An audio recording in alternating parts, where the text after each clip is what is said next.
याद आ गया कि एक बार एक राजा ने अपने बालकनी से एक हाथी को मस्त ऐसा झूमते हुए देखा। तो राजा ने वजीर को बुलाया, बोला ये हाथी क्यों झूम रहा है? बोला इसने शराब पी। बोला मुझे भी शराब पी। तो वजीर ने सोचा कि ये क्या बात है, शराब पीनी है, पर उसने बोला नहीं कि शराब नहीं पीना चाहिए, शराब नहीं पियो। बोला शराब लेके आओ। बोला ठीक है। वो निकला, शराब ली। उसने बोला जब शराब पिएगा राजा तो उसको कबाब की भी जरूरत पड़ेगी, तो उसने साथ में कबाब का भी बंदोबस्त किया। बोला जब शराब पिएगा, कबाब खाएगा तो शबाब की भी जरूरत पड़ेगी, तो उसने उसका भी बंदोबस्त किया। उसने बोला कि राजा अगर शराब पिएगा, कबाब खाएगा, अब देखो सुन के ही लग रहा है कि सब गलत इंटेक, फिजिकल सब ऐसा लग रहा है ना। शराब बोलो तो कान में थोड़ी सी ऐसी हो रही है, सब कबाब बोलो, शबाब बोलो। बोला फिर बीमार तो पड़ेगी, तो डॉक्टर की भी जरूरत पड़ेगी। तो बोला कि वैद्य को भी साथ ले। बोला कभी स्थिति नहीं संभली और राजा मर ही गया तो कफन भी ले। और ऐसा बंदोबस्त करके राजा के पास आया वजीर शाम में। राजा बहुत नाराज थे। बोला तुम्हें शराब लेने भेजा था तो तुम अब आए और ये सब क्या लेके आए इतना सब? बोला देखो ये करोगे तो ये इसकी जरूरत पड़ेगी, इसकी भी जरूरत पड़ेगी, फिर ये करने से ये हो सकता है, ये हो सकता है, ये हो सकता है। अब वजीर मतलब क्या? तेज होना चाहिए, शार्प होना चाहिए, एक इशारा दो तो 100 इशारे समझ में आना चाहिए। तो जब ऐसा किया तो मतलब एंड दिखाया कि जो भी हमारा स्टार्ट है उसका एंड क्या है। इसको बोलते हैं विवेक। बोलते हैं ना, दीदी भगवान रोज बोलते हैं विवेक, विचार एंड वैराग्य इज वांटेड। तो बात यह है कि बिना पूछे किसी को भी सलाह नहीं देनी चाहिए, पर हमारा गुरु जो है सलाह कभी नहीं देता है, पर हमारा विवेक जागृत करता है और हमें हर बात का एंड दिखाता है। मना नहीं करता, इंस्ट्रक्ट नहीं करता, पर ये बताता है कि ये करोगे तो ये होगा, ये करोगे तो ये होगा, आगे मर्जी हमारी। जैसे बोल रहे थे ना सुबह भी दादा भगवान कि मैंने तुम्हें एकदम फ्री छोड़ दिया है, जैसे एयर है, हवा को हम बांध नहीं सकते, बोला ऐसे मैं भी तुम्हें नहीं कभी बांधूंगा।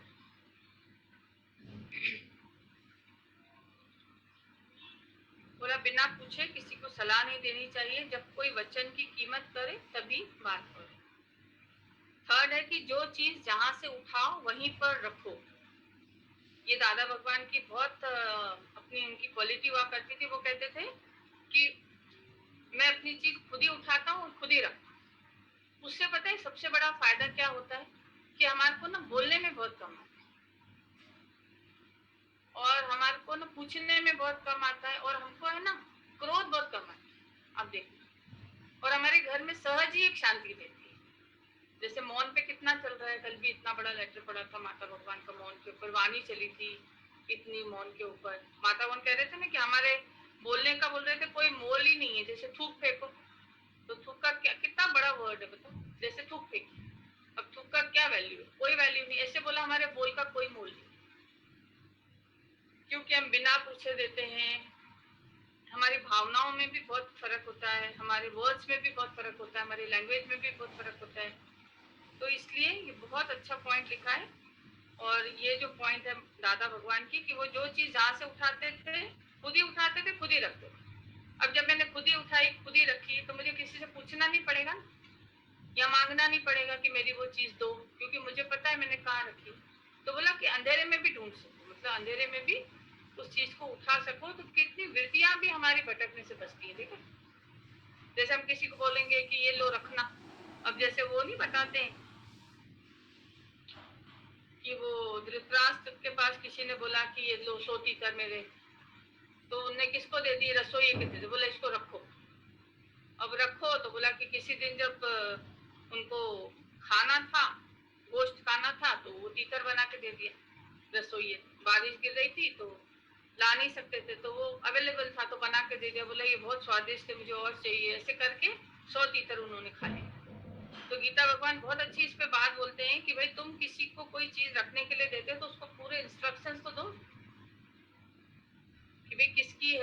उसको अमानत है, इसको रखना है, कि उसने तो खुद ही वापर लिया उसको। बोला ना तभी उनके 100 बेटे हुए और कितना उनको तकलीफ झेली थी, मतलब इतना दुख देखे उन्होंने, वियोग देखा अपने 100 बेटों का।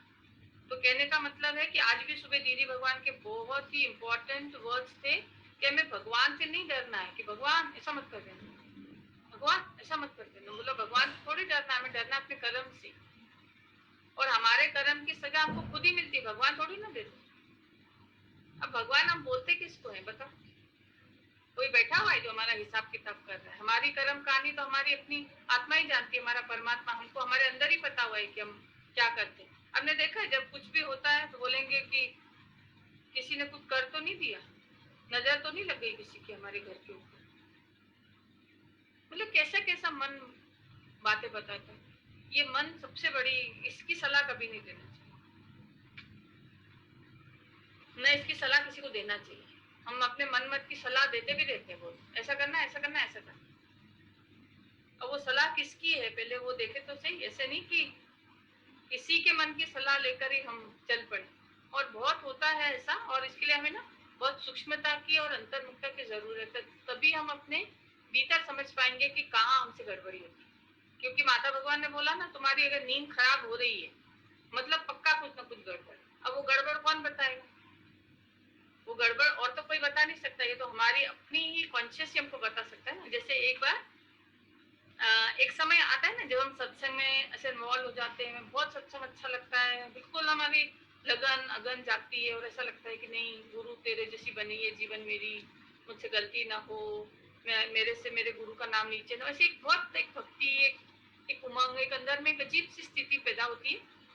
तो मुझे याद है एक बार मैंने दीदी भगवान से कहा, ऐसा होता है ना कि ऐसे अपना कुछ इतनी बारीकी नहीं रहती, सूक्ष्मता नहीं रहती, तो अपना कुछ समझ नहीं आता है, और बाहर से बहुत ठीक हो जाते हैं, घर में ठीक हो जाते हैं, सबके साथ ठीक हो जाते हैं, तो लगता है हम बहुत ठीक हो। तो अपनी कुछ बात दिखाई नहीं दे रही थी, तो मैंने दीदी भगवान को बोला, मैंने कहा दीदी आपको ना मेरे में कोई भी गलत बात दिखे ना तो आप मेरे को बताओ। तो फीलिंग्स कैसी थी कि भाई जैसे हम बड़े शरणागत हो रहे हैं, बहुत समर्पित हो रहे हैं अपने गुरु को, कि भाई जैसा तू चलाएगा मैं चलूंगा, जो तू मतलब कैसी ऐसी फीलिंग्स कैसी रहती है कि आप मेरे को बताना, आपको कुछ भी मेरे में गलत लगे।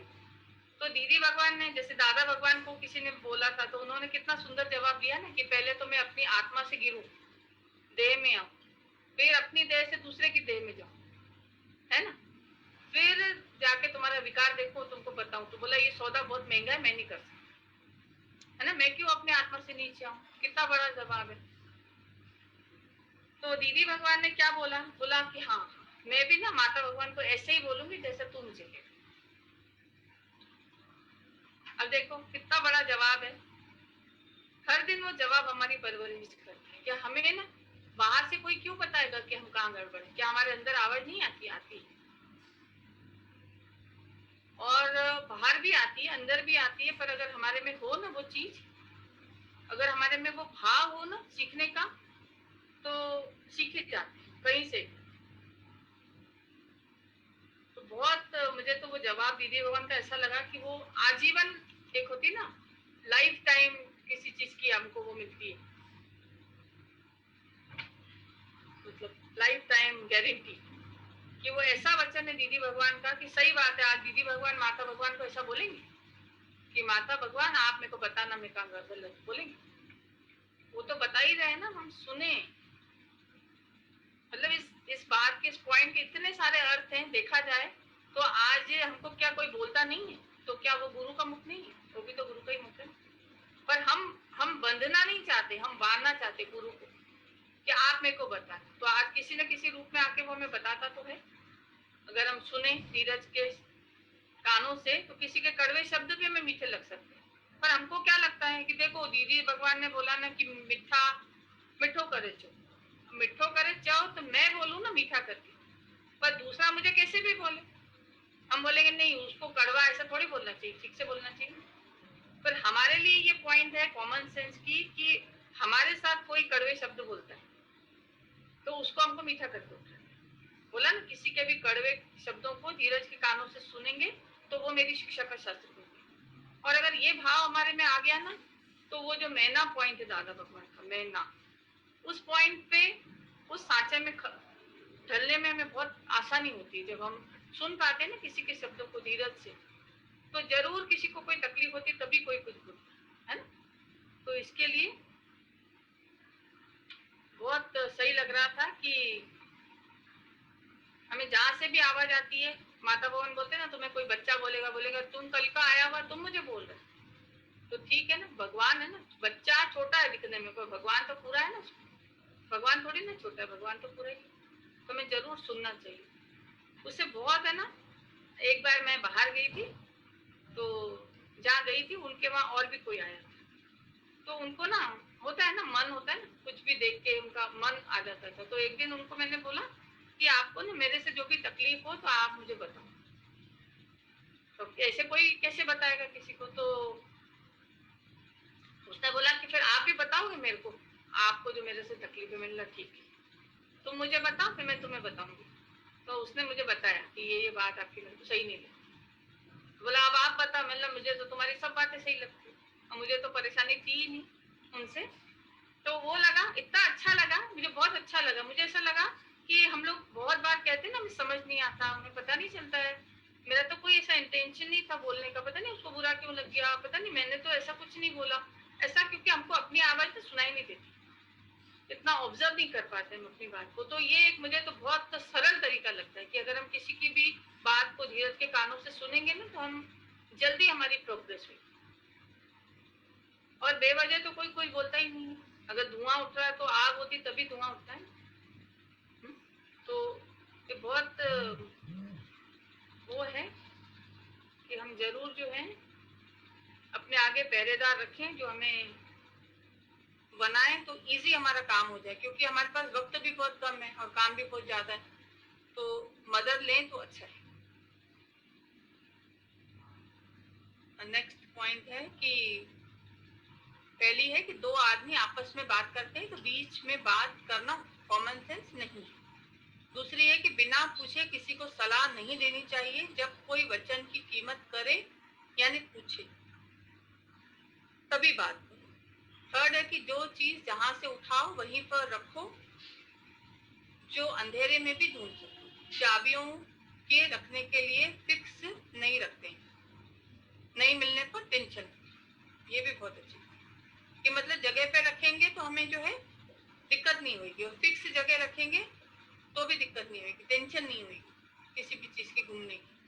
पैसे भी हम कहीं भी रख देते हैं, गोल्ड रख देते हैं, चेन उतार के रख दी, टॉप्स उतार के रख दिए, फिर हम टेंशन भी करते हैं और कर्म भी बहुत बनाते हैं कि इसने तो नहीं ले ली, उसने तो नहीं ले ली, ऐसा भी करते हैं, तो कर्म भी बहुत बनाते हैं। इसलिए बहुत अच्छी पॉइंट है कि जो चीज जहां से उठाओ वहीं पर रखो, जो अंधेरे में भी ढूंढ सको। चाबियों के रखने के लिए फिक्स, इसमें लिखा फिक्स नहीं रखते हैं, नहीं मिलने पर टेंशन होती है। फोर्थ पॉइंट है कि सुबह जल्दी कहीं भी जाना हो तो मोमबत्ती या टॉर्च जलाकर काम लेना चाहिए। कपड़े भी रात को ही बनाकर रखें। चाय नाश्ते के लिए किसी को तंग न करें। वाह क्या दादा भगवान, गजब। सुबह जल्दी कहीं भी जाना, अब जाना तो हमको है ना, अब हमको जाना है तो उसका बंदोबस्त भी हमको करना है। तो उसमें लिखा है कि सुबह जाना हो तो मोमबत्ती या टॉर्च जलाकर काम लेना चाहिए। जैसे दादा भगवान ने ये सब अपने जीवन से लिखा है ना, वो खुद ऐसे ही करते थे ना, उनके पेन में भी टॉर्च था, वो टॉर्च जला के लिख लिया करते थे। कब जैसे हम लोग लाइट जला, माता बहन बोलते ना, कोई सो रहा होगा तो लाइट जला दोगे, जोर से बातें करोगे। तो ये सब बहुत इंपॉर्टेंट पॉइंट है। इससे ना हम किसी को विक्षेपित करते हैं, किसी के क्रोध का कारण बनते हैं, किसी की तकलीफ का कारण बनते हैं, वो कदाचित नहीं बनना चाहिए। सुबह जल्दी कहीं भी जाना हो तो मोमबत्ती या टॉर्च जलाकर काम लेना चाहिए। कपड़े भी रात को ही बनाकर रखें। चाय नाश्ते के लिए किसी को तंग न करें, है ना, वैसा बंदोबस्त करें। फिर है देश काल और पात्र देखकर बात नहीं करते हैं, फिर दुख खरीद करते हैं। कोई भी तुम्हारी बात गलत न ले ले, जिससे गुरु की बेइज्जती न हो जाए। में सबसे इम्पोर्टेंट पॉइंट है कि आज ये सब पॉइंट हमारे जीवन में होना अत्यंत आवश्यक है, क्योंकि हमारे ऊपर गुरु का टैग लगा हुआ है। आज हमसे जो भी गलती होती है ना, उन सब के लिए कहीं ना कहीं किसी न किसी तरह एक बोलने में तो आता है ना, इतने ऊंचे सत्संग में जाते हैं, रोज सत्संग में जाते हैं, इनको सत्संग तो सुनना ही है नियम से, फिर करते क्या, ऐसा आता है ना बोलने में। तो वो दादा भगवान ने पॉइंट ऐसे करके लिखी हुई है कि देश काल और पात्र देखकर बात नहीं करते हैं, फिर दुख खरीद करते हैं। अभी जैसे कितनों की हमें खबर पड़ती है, किसी की तबीयत ठीक नहीं है, जो भी कितने है ना, अब जो जिससे कनेक्टेड होता है वो उससे अपना हाल हवाल करता है ना। तन की बात डॉक्टर से करता है, मन की बात गुरु से करता है। पर जैसे हमने स्क्रीन पे देखा, हम किसी की भी पता चली, हम लोग फोन लगाना शुरू कर दिए, ठीक है। अब हम फोन लगा रहे हैं, अभी भी किसी से बात हो रही थी, 2-3 फोन अभी बात हो रही थी। बात यही हो रही थी कि एक ने तो बोला कि मैं तो फोन किसी का उठाता ही नहीं, इतना सिर खाते हैं लोग। अब हम तो समझ रहे हैं कि हमारा बहुत केयर है, कंसर्न है, किसी से बहुत प्यार है। अगर इतना ही है तो वो जिनसे मिलते हैं उनसे पूछ लो अगर कुछ है तो। कहने का मतलब है कि ये जो हम बेवजह फोन लगाते हैं ना, तो ये लिखा है कि देश काल पात्र देख कर बात नहीं करते, कोई बात नहीं करते देश काल पात्र देख के, या काम नहीं करते देश काल पात्र देख के, तो दुख खरीद करते हैं, बेइज्जती होती है ना। तो लिखा है ना कि कोई भी तुम्हारी बात गलत न ले ले जिससे गुरु की बेइज्जती हो। कितने लोग परेशान होते हैं फोन से। फोन भी किसी को अगर हम कर रहे हैं तो देखो इतना जरूरी है तो लगाए। मतलब बहुत ज्यादा जरूरत है। मतलब एक तो फोन बहुत काम की चीज है, बहुत बड़ी राहत भी है और उतनी बहुत बड़ी परेशानी भी एट द सेम टाइम देखने में आती है अगर कॉमन सेंस ना हो। क्या कॉमन सेंस? कि देश काल और पात्र देख कर, जैसे इसमें लिखा बात नहीं करते, यानी फोन नहीं करते, बात नहीं करते या कोई काम नहीं करते, तो हम दुख खरीद करते हैं। कोई भी तुम्हारी बात गलत न ले ले जिससे गुरु की बेइज्जती। एक बात बताऊं बहुत अच्छी, इस पे ख्याल में आ रही है कि आज मेरे सामने भी तो कोई काम आता होगा, हमारे भी तो संपर्क में कितने लोग होते हैं ना जिनका कोई काम हमारे सामने आता है, हम वो नहीं करते, हम दूसरे काम ढूंढते हैं। अब ऑलरेडी कोई किसी काम में लगा हुआ है तो उसको डिस्टर्ब करेंगे या उसको बोलेंगे कि मैं कर दूं। अरे हमारे सामने भी तो कोई काम है, वो कर रहे हैं। अब कोई क्या लगा हुआ है तो लगा हुआ है ना, उसको लगे रहने दो। वहां हमारे सामने भी तो आते हैं। मैंने तो देखा है कि हम काम मांगते हैं, पर जब हमारे सामने काम आता है ना तो हम उस काम को समझ ही नहीं पाते कि वो हमारे लिए एक भगवान की सौगात है। वो आप समझ रहे हो इस पॉइंट को, कि काम आते नहीं हमारे सामने, किसके भी आए उससे क्या फर्क पड़ता है, काम तो आते हैं ना। पर हमें काम नहीं करना है, हमें एक्सपोजर में आना। और एक्सपोजर का तो ये ज्ञान है ही नहीं। यहाँ पे तो जो भी हम करते हैं, कल भी रात को किसी से बात हो रही थी तो मैं उसको कह रही थी, बोल रही थी दीदी कितने लोग आपका नाम लेते हैं, आप इतने सारे लोगों के साथ मेहनत करते हैं। मतलब तेरे को पता है इतने सारे लोग मिलके मेरे को बना रहे हैं, मतलब एक जने को बनाने के लिए इतने लोग लगते हैं। तो आज वो चाराना जो कमाई है वो संगत से ही तो हो रही है। और आज संगत से ही तो आप देखो कि हमारा सिमरन हो। अभी संगत बैठी है, सत्संग हो रहा है, गुरु है, तभी तो ये पॉइंट समझ में आ रही है। यही लेटर आप लेके बैठो, है ना। तो कबीर संगत साधु की तो साई बाबे याद। मतलब संगत का कितना बड़ा रोल है हमारे जीवन को बनाने में, हमारे वैराग्य को पक्का करने में, हमें कर्मों से बचाने में, हमें सकामता से बचाने में, हमें मतलब हम कितने मतलब बिल्कुल ऐसे मतलब वेस्ट काम करते हैं, मोबाइल स्क्रॉल करते रहेंगे, फोकट की चीजें देखते रहेंगे, कितना कचरा हम अपने अंदर डालते हैं। उतना ही सेम टाइम पे हम सत्संग को भी अंदर डालते हैं। अब दोनों चीजें मिलके क्या बनेगा बताओ? भेल बनेगी। तो बोलते ना साधो में भी सन्मुख और पेंशन में भी पूरा, तब ऐसे कैसे होएगा बताओ? बहुत परहेज चाहिए हमें कि हम क्या डाल रहे हैं अपने अंदर, बहुत विचार करके हमको अपने अंदर डालना चाहिए। क्योंकि जो भी आपको पता है, अगर हमारे सिस्टम यहाँ बोलते ना एक कान से निकालो दूसरे से निकालो, एक कान से डालो। भगवान ने 2 कान इसलिए दिए। मुझे तो लगता है यहाँ से यहाँ तक ट्रैवल करने में हमारा सिस्टम कितना गंदा हो जाता है हमको पता ही नहीं। आप देखना जब भी हम फ्री बैठेंगे ना, हमारे को वही सब बातें सुनाई देती है जो हमने या हमारे सिस्टम में से चली गई। भले हमने उनको नीचे नहीं उतारा, भले हमने उनको मुंह से नहीं बोला, पर फिर भी वो कितना हम पे असर डालती है उसका हमको अंदाजा नहीं है। इसलिए बहुत ज्यादा परहेज की जरूरत है और बहुत हमको गुरु ने रमज भी दी है बचने की। एक तो हम अपने से दूसरों को बचाएं और दूसरों से जो हमको आती है ना उसके लिए भी हमारे पास बहुत रमज है, बहुत सारी रमज है, हम छूट सकते हैं अगर हमारे में अवेयरनेस हो। तभी लिखा है कि देश काल पात्र देखकर बात नहीं करते, फिर खुद दुख पाते। दुख पाते मतलब हमारी कोई बेइज्जती करेगा तो हम बोलेंगे कि देखो उसने मुझे दुखी किया, पर वो हमने खुद किया, खरीद किया। कोई भी तुम्हारी बात गलत न ले ले जिससे गुरु की ये तो बहुत इंपॉर्टेंट है कि हमसे हमारे जीवन से जब कॉमन सेंस नहीं होता है तो हम अपने गुरु की बेइज्जती कराते हैं, वो न हो, इसका हमें विशेष ध्यान रखना चाहिए। क्योंकि गुरु की महिमा मुंह से नहीं गाई जाती, गुरु की महिमा अपने जीवन से गाई जाती है।